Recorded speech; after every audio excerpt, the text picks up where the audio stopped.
देवाच्या नावाला मी धन्यवाद देते. देवा खूप चांगला आहे. माझ्या मुलीचं लग्न किराणा आणण्यापासून सगळं सामान आणण्यापासून तर शेवटपर्यंत देवापण लग्न आशीर्वाद केलं. गुरु पूर्ण देवापणे आशीर्वाद दिले. मग सगळा गौरव मी प्रभूशीला देते. तर देवाचं वचन सांगतं, मला नवे पराक्रम नव्हे तर माझं कार्य आत्मसिद्धीत जाईल. तर प्रभूशीने सर्व कार्य आत्मसिद्धीच त्याला मग सगळा गुरु मी प्रभूशीच्या नावाला देते.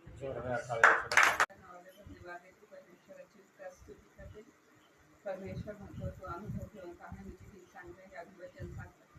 ते अभिवचनाद्वारे परमेश्वर त्याच्या साऱ्या लेकरांच्या जीवनात कार्य करतात. असंच माझ्या जीवनात परमेश्वराने कार्य केलं. तर माझं कारण माहिती आहे का, माझ्या मुलाला फसवून कस्टडीमध्ये टाकलं. तर 6.5 महिने तो आत होता आणि आम्ही रोज वाट पाहायचो तो कसं निघणार आहे. बरेच प्रयत्न करायचे, पैसे फेकले, डोकं लावलं, याला भेट त्याला भेट सारं केलं, पण जिथं परमेश्वराचा हात राहतो तिथं कोणाचं काही चालत नाही. ही परमेश्वराने मला दाखवून दिलं.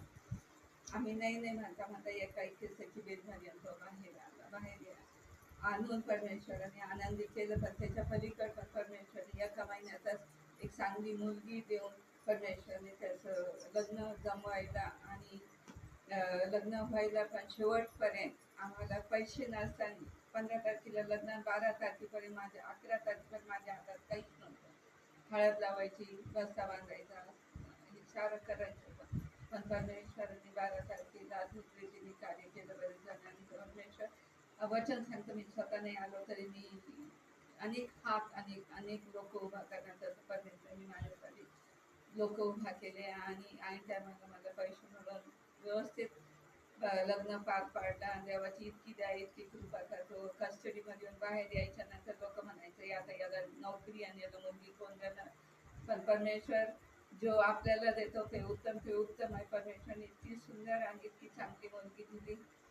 ती देवात नसताना, महत्वाचं ती देवात नसताना पण तिला ती जे पाळती ती घरात त्याच्यात पण ती इन्व्हॉल्व नाही होत आणि इकडं पण नाही. पण आता असं झालंय का बऱ्याच जागेवर आम्ही मतदानाचा ख्रिश्चनच्या घरी जायचं, येते मीटिंग असते तर बसती, सगळा गौरव देवाला देते. आणि त्या पलीकडचे घरचे इतके चांगले, तिथे मामा नगरसेवक सभापती आहे आणि सारं मॅन पॉवर म्हणजे मनुष्यबळ आम्हाला मिळालं.